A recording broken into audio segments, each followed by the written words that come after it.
Okay, forgive the look. I'm actually in the middle of a move. I'm leaving Hawaii and heading back to the mainland soon. But first, let's talk about Star Wars: The Last Jedi. It was good.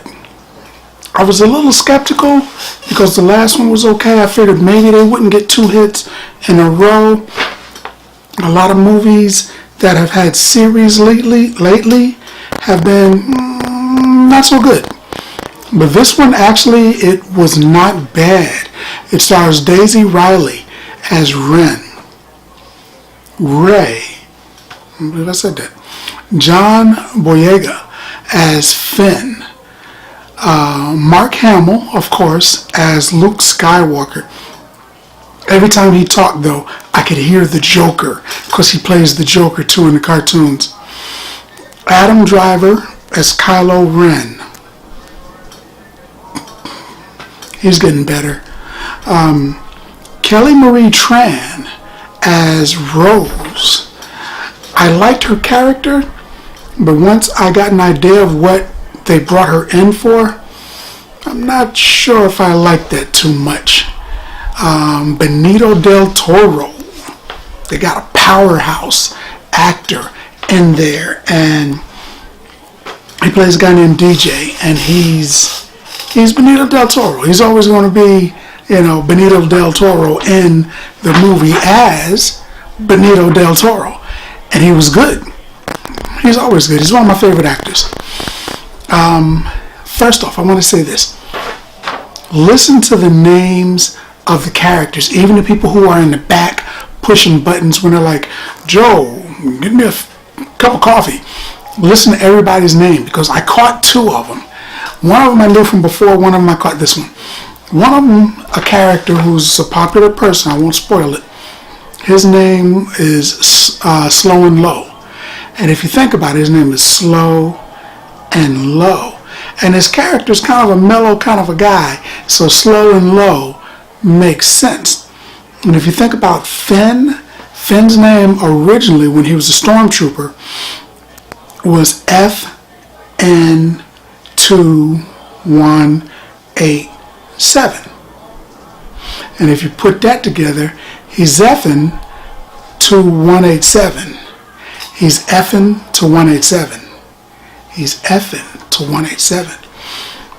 Frickin', or another word like frickin', effing, he's effing to 187, which is a police term and a street term, an urban term. You'll find it in urban books of dictionaries and stuff like that, urban dictionary. A 187 is when someone commits a murder or a homicide. They kill somebody. So he's effing to 187. He's getting ready to murder somebody. He was successful at that in this movie. The first thing I got to talk about, I talked about a lot already, but the first thing I got to talk about is there's this battle. There's this big battle. Everybody's fighting. People are shooting each other and everything. And one of the guys stops and looks at the ground and is like, scratches the ground up and like, that is salt. And then they leave it just like that. They never explain why he did it. They don't explain why it's in the movie. I'm like, oh man, this is going to come out later. They got to cook a giant pig or something and they need some seasoning. It's good that they got all this salt. They don't explain it. He's just standing there, or he's laying on the ground with his weapon and he's like, that's salt. I don't know why he did that. And when he did it, I was like, because I'm trying to deduce what's going on. But later, when I realized that they don't give you any reason why he did that, man, I'm like, that was kind of funny. He just out of nowhere just stuck his finger in the dirt and ate it. Who does that? All day long I've been thinking, why did he do that? What was up with that? I stayed till the end of the movie. There's no Easter egg at the end of the movie to explain why this dude ate dirt. He just ate dirt. That was just on my mind, man. Now you try to watch the movie and not let it be on your mind. It's a possible new love interest for Finn, and I don't dig that because Rey and Finn, man, they were starting to jive. And even in the movie, it's like, oh, they're in love. But now it's kind of like, oh, maybe they're just best friends. I didn't like that. I thought they should stick with the original thing. It was interesting. It was going someplace. But I think they're going to get rid of that love thing, man. It's basically a chase movie. You got the last of the rebels that for one reason or another have to get from point A to point B. And they're in these gigantic starships, of course, and they're flying through space. And the First Order, who is like the evolution or the next generation of the Empire. The First Order is like, oh, we got to get them. This is the last of the rebels. If we destroy them, they're done. It's a done data. So they're looking to give them the business. So they're chasing them, and they're I'm going to give this one part. It's not really a spoiler thing, but I'm going to give this one part away. The good guys are fast enough to stay an arm's length away from the bad guys, but the bad guys are just fast enough to be on their tail. They can't catch them, but they could stay like right behind them. So almost the entire movie shows them chasing the good guys. That's basically it. Other stuff is happening, right? Other stuff's happening, but that's essentially it.